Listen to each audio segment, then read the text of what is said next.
Obrigada, Rodrigo, né, pela ousadia e pelos desafios de colocar o dedo, né, na ferida, vamos dizer assim, da reclamação, inclusive, né, que é certamente um dos nossos grandes desafios mesmo, não só na implementação, mas mesmo na análise do dia a dia, no âmbito dos gabinetes do Supremo.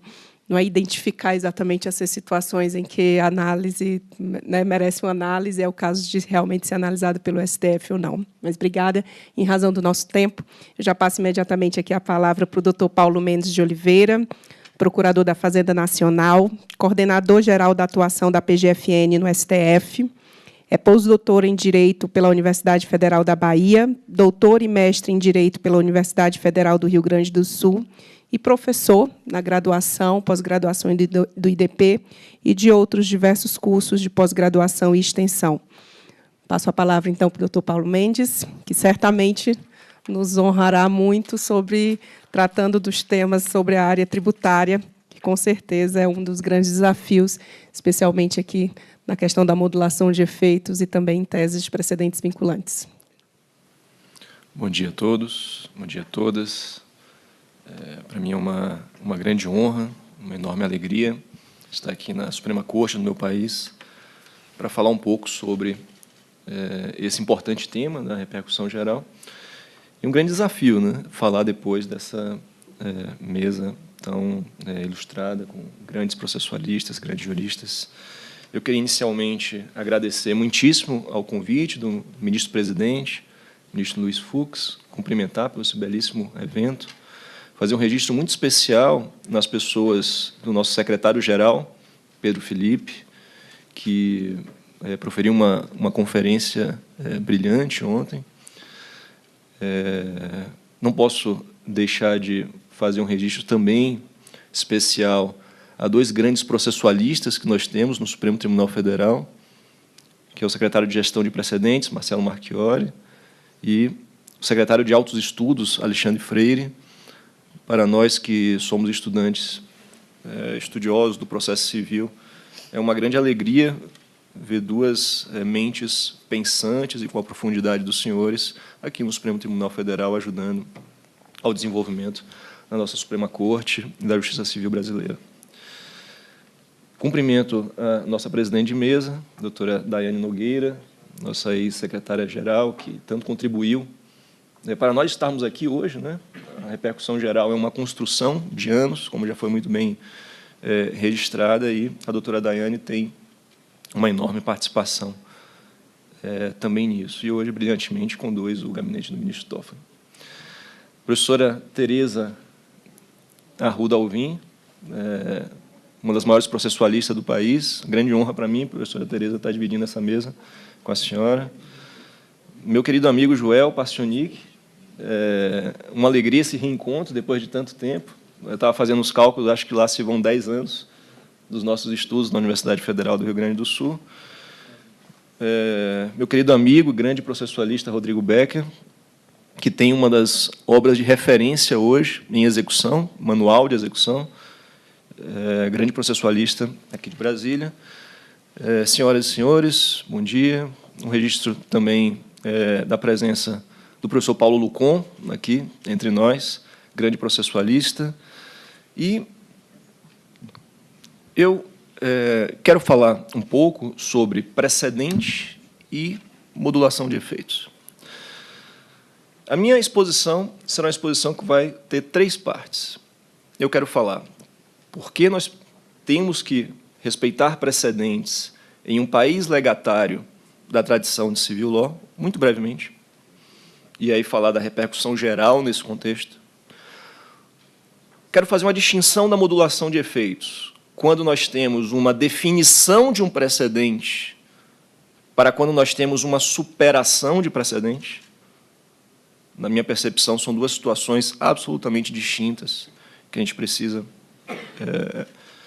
separar. E depois falar sobre o que significa superar um precedente. Será que a superação de um precedente é apenas a superação do precedente do Supremo Tribunal Federal? Ou nós temos que pensar em modulação de efeito também quando nós temos uma superação de entendimento do Supremo Tribunal Federal em razão de de um entendimento consolidado pelo Superior Tribunal de Justiça, em confiança aos precedentes editados pelo Superior Tribunal de Justiça. Senhores, eu venho acompanhei todas as palestras até aqui, palestras magníficas, brilhantes, não só pela belíssima organização do evento, mas pela qualidade dos expositores. E eu ouvi muito falar sobre uma aproximação à tradição de common law, uma espécie de comunolização do direito brasileiro, e eu queria falar uma palavra sobre isso. Se nós olharmos a tradição do common law, especificamente o common law clássico, século XII a século XVIII, nós vamos ver que, mesmo na tradição do common law, os precedentes não eram obrigatórios, e sim meramente persuasivos. O que aconteceu? Nós tivemos um movimento muito grande no continente europeu de codificação, de depósito de confiança na legislação, o que influenciou muitíssimo os juristas do common law, especialmente um jurista chamado Jeremy Bentham. E, pela mão desse jurista, começaram a criticar o sistema do common law justamente por ser um sistema bastante inseguro, porque cada juiz poderia decidir de uma maneira diferente e os precedentes eram meramente persuasivos. Foi em 1889, com o famoso caso London Transways, que nós tivemos, nesse julgamento, uma decisão da House of Lords, dizendo, a partir de agora, os precedentes da House of Lords são vinculantes. O que eu quero dizer com isso? Que, mesmo na tradição do common law, a vinculação dos precedentes não é algo inerente àquele sistema, mas é uma técnica que foi utilizada com o objetivo de conferir segurança jurídica, mesmo na tradição do common law. Na tradição do civil law, o que nós tivemos? A professora Teresa muito falou dos franceses. Nós tivemos um depósito de confiança na lei, sobre o pressuposto de que o legislador seria completo, completude legislativa, e que o juiz não interpretava. Nós vimos que esses pressupostos se transformaram em mitos, porque sempre haverá um espaço de interpretação. Porque o direito é problemático e argumentativo, que padece de uma dupla indeterminação.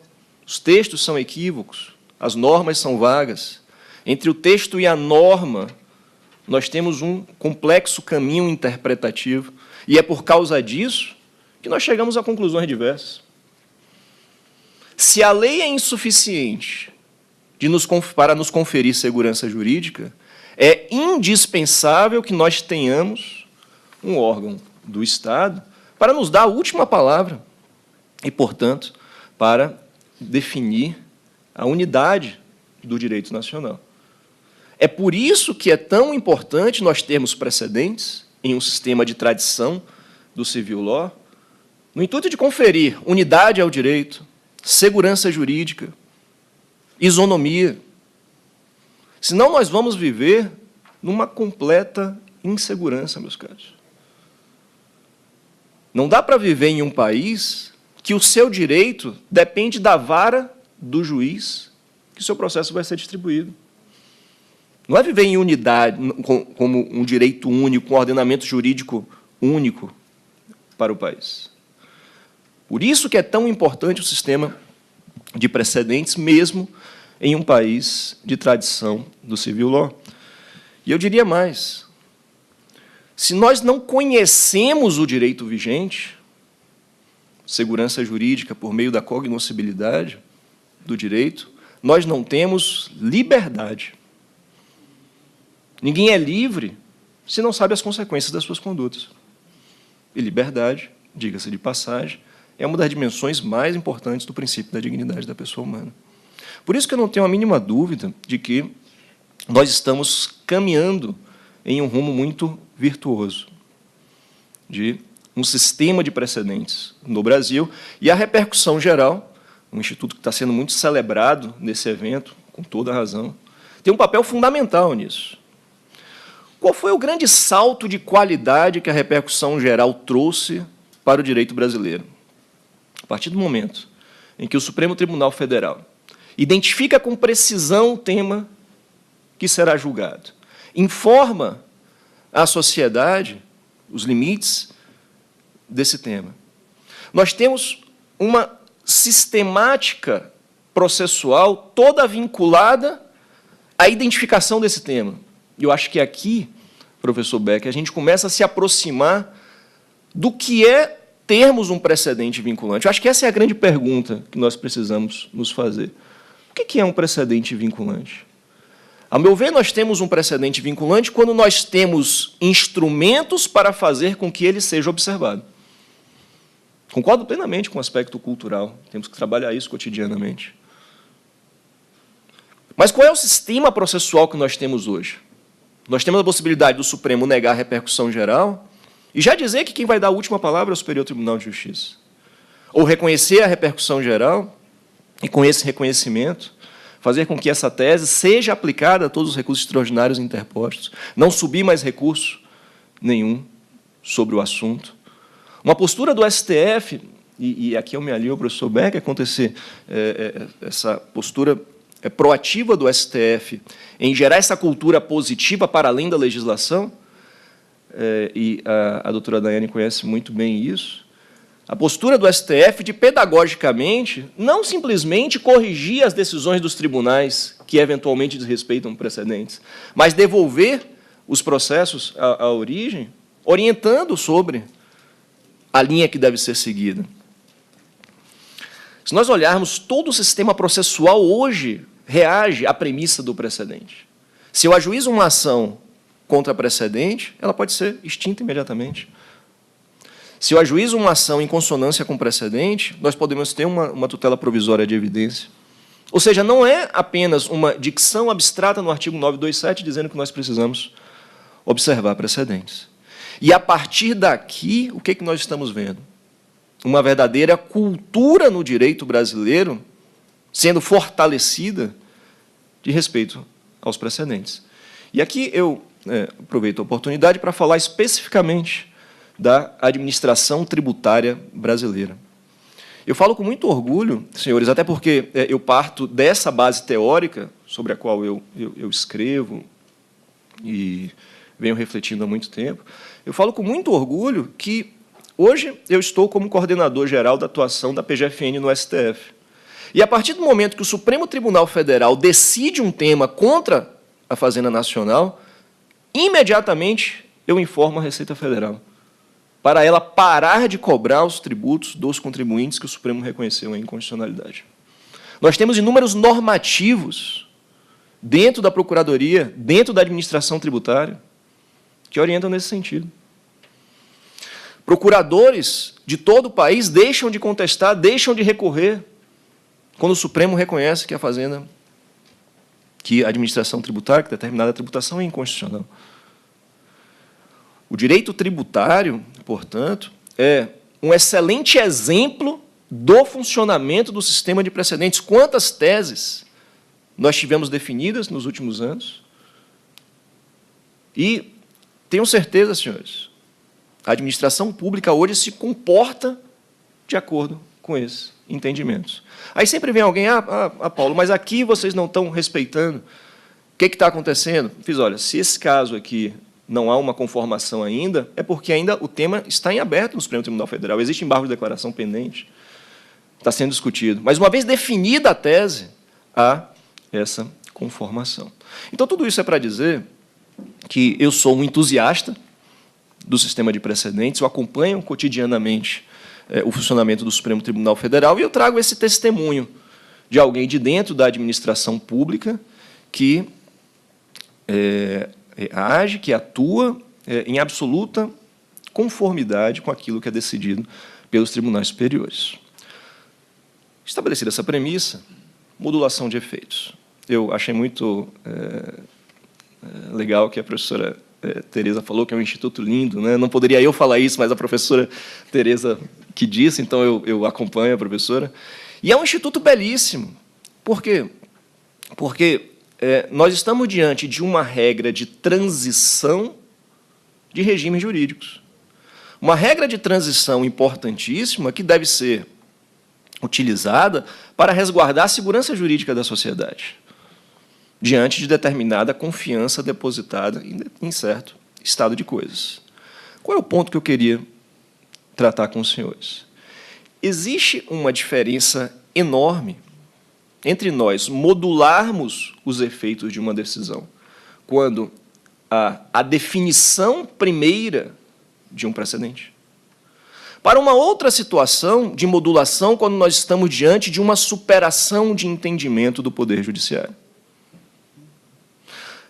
Diante da primeira definição de um precedente, o que nós temos? Uma segurança jurídica baseada na presunção de constitucionalidade das leis, que ainda não foi apreciada pelo Poder Judiciário, mas que pode vir a ser apreciada.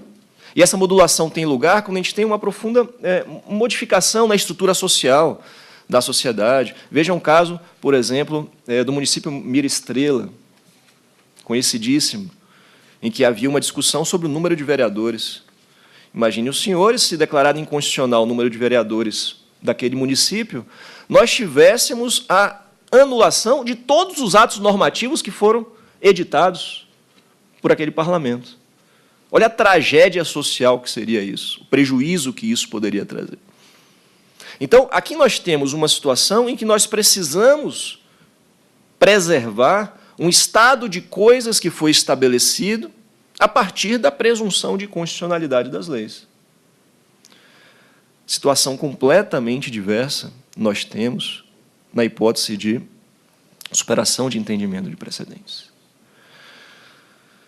Se nós queremos ser um país em que os precedentes sejam efetivamente respeitados, a professora Tereza foi muito feliz no finalzinho da sua fala, quando ela falou precisamente disso, nós precisamos confiar, nós temos que poder confiar nos precedentes. Confiar naquilo que foi dito pelo Poder Judiciário e que está pautando a sociedade.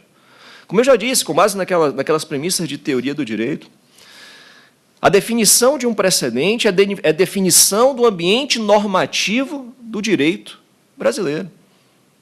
E nós temos que poder nos guiar de acordo com essa pauta que é estabelecida. Ontem, na palestra da ministra Ellen Grace, ela disse exatamente isso. Quando se edita um precedente, estamos informando a sociedade qual é a norma jurídica que vai reger as suas vidas. Por conta disso, a modulação de efeitos em razão da superação de precedentes se dá não por argumentos consequencialistas, tem nada a ver com consequencialismo aqui. Se dá porque nós temos uma mudança no direito vigente. Havia um entendimento anterior, informando a sociedade sobre como ela deveria se comportar, e a sociedade confiou nisso. E, se o Poder Judiciário resolve modificar esse entendimento, nós estamos mudando as regras do jogo, mudando a lei que rege, a norma jurídica que rege a sociedade. A modulação de efeitos aqui se dá em razão da modificação do direito vigente. Isso é muito importante que nós tenhamos presente. Por quê? Porque se a primeira modulação de efeitos a que eu me referi, prevista lá no artigo 27 da Lei 9868, é uma modulação excepcional. Excepcional. A modulação de efeitos em razão da superação de precedentes é uma modulação necessária. Em regra, deve ser aplicada. E aqui eu me utilizo muito das lições do livro da professora Tereza, sobre modulação de efeitos, ou do livro do professor Daniel Mitidiero, que faz uma distinção entre modulação de efeitos e superação para frente. A modulação de efeitos em razão de superação de entendimento é a regra, não é a exceção. E isso, para o sistema de precedentes funcionar, nós precisamos poder confiar nos precedentes.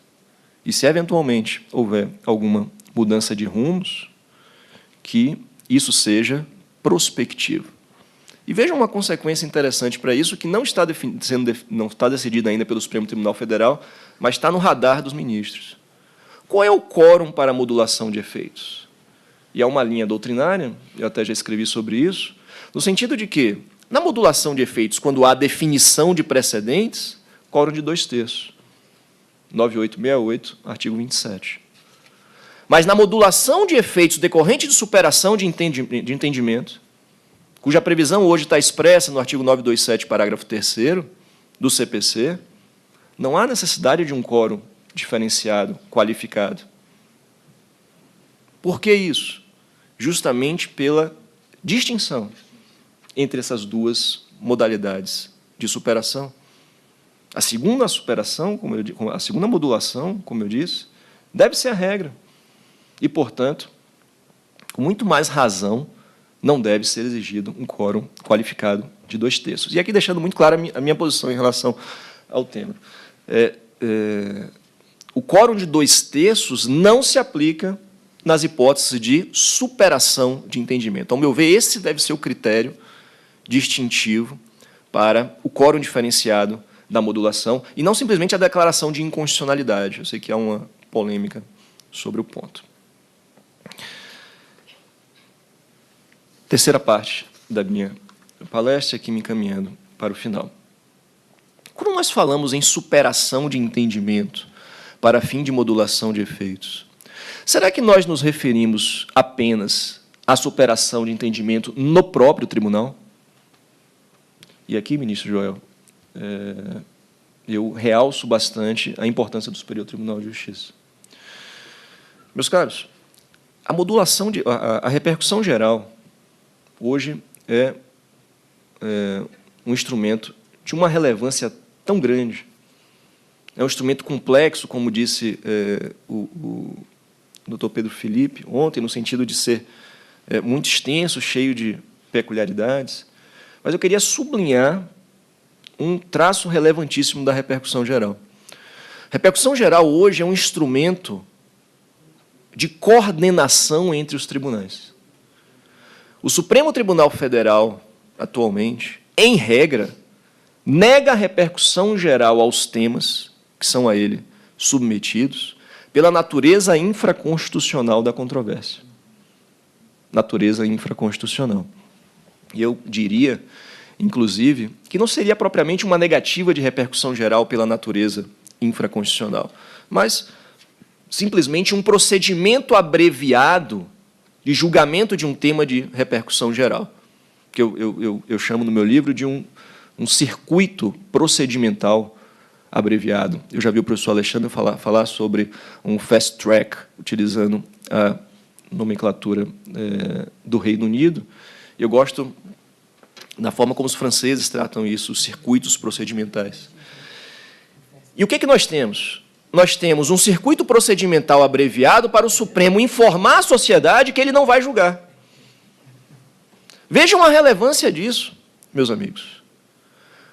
Talvez seja tão importante quanto o Supremo definir uma tese de repercussão geral e decidir sobre o assunto, ele dizer que não vai julgar um tema. E mais, quando ele diz que um tema tem natureza infraconstitucional, o que ele está nos informando? Que o Superior Tribunal de Justiça vai dar a última palavra sobre o assunto. E ele efetivamente faz isso. O ministro Joel afeta, quando ele recebe essa informação, ele fala, opa, agora é comigo. E o ministro Joel vai afetar um tema a julgamento de repetitivo e o STJ vai decidir sobre o assunto. E nós vamos ter um recurso repetitivo orientando a sociedade ao tempo em que o Supremo Tribunal Federal disse expressamente que o Superior Tribunal de Justiça daria essa última palavra. E aqui vem um detalhe interessante. Isso aqui a gente poderia aprofundar, mas eu costumo dizer que um juízo sobre a negativa de repercussão geral não é um juízo imutável, definitivo.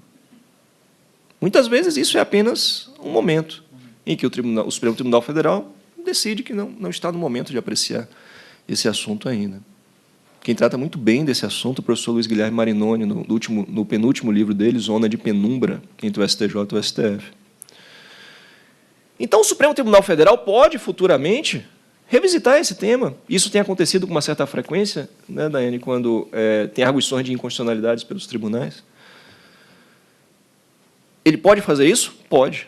É legítimo que ele faça. Agora, nós precisamos proteger os jurisdicionados que confiaram naquele estado de coisas antes da manifestação do Supremo Tribunal Federal. E aqui entra a modulação de efeitos. A modulação de efeitos, como importante regra de transição, deve ser utilizada também quando o Supremo Tribunal Federal revê um entendimento pacificado no Superior Tribunal de Justiça, quando o próprio Supremo dizia que a questão era infraconstitucional.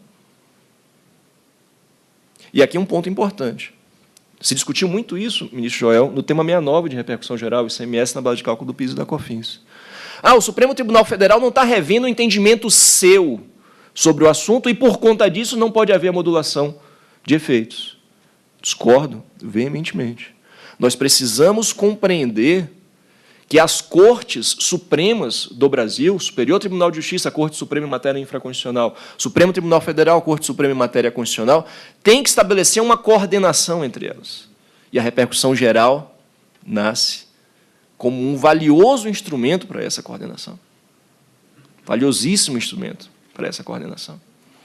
E se isso é verdade, se há necessidade dessa coordenação, se o Supremo Tribunal Federal resolve revisitar um tema que já foi definido pelo Superior Tribunal de Justiça e está orientando a sociedade nesse sentido, há necessidade de modulação de efeitos por superação de entendimento, com base na Constituição, segurança jurídica, mas, se quisermos densificar, com base no artigo 927, parágrafo 3º do Código de Processo Civil. E uma última observação, aqui sobre as palestras que me antecederam. Concordo plenamente que o Supremo Tribunal Federal precisa pensar na modulação de efeitos em seguida ao seu julgamento do mérito da controvérsia. Mas, professora Tereza, preocupa-me muito a discussão da modulação de efeitos em conjunto com a discussão do mérito da controvérsia. Porque são argumentos completamente distintos. Então, qual é a minha sugestão? Que seja, exatamente, professora, que seja logo em seguida. E que oportunize-se as partes a participar da modulação de efeitos. Isso no plenário presencial, mas, sobretudo, no plenário virtual. Sabe algo que é dramático, às vezes, para as partes? Quando você está no meio de um plenário virtual, 6 votos proferidos, 7 votos proferidos, e entra um voto pela modulação de efeitos. Perdido no meio. Ninguém vai se manifestar. Quem já votou, dificilmente vai atentar para essa modulação de efeitos que for perdida no julgamento. Por isso que é imprescindível que no plenário virtual, e eu acho que isso é simples de ser operacionalizado, se há uma proposta de modulação de efeitos, abrimos um plenário específico para modulação de efeitos. Para a gente discutir especificamente a modulação de efeitos e, de preferência, que ele comece em seguida ao julgamento de mérito. Então, se eu estou absolutamente de acordo com a necessidade de o juízo sobre a modulação de efeitos ser contemporâneo ao julgamento de mérito, esse espaço entre as duas decisões é extremamente maléfico para a justiça civil, de uma forma geral, nós não podemos confundi-los. Nós não podemos julgá-los concomitantemente. E aqui eu faço uma especial referência ao plenário virtual, do qual eu sou um entusiasta, diga-se de passagem. Na minha opinião, o plenário virtual revolucionou o Supremo Tribunal Federal. Nós precisamos, sim, separar esses dois momentos com participação dos jurisdicionados em ambos os momentos. Com essas considerações, eu queria renovar o meu agradecimento. Para mim, como um professor de processo civil, um estudioso da jurisdição constitucional, é uma enorme honra falar perante o Supremo Tribunal Federal e, principalmente, perante uma plateia tão qualificada. Muitíssimo obrigado.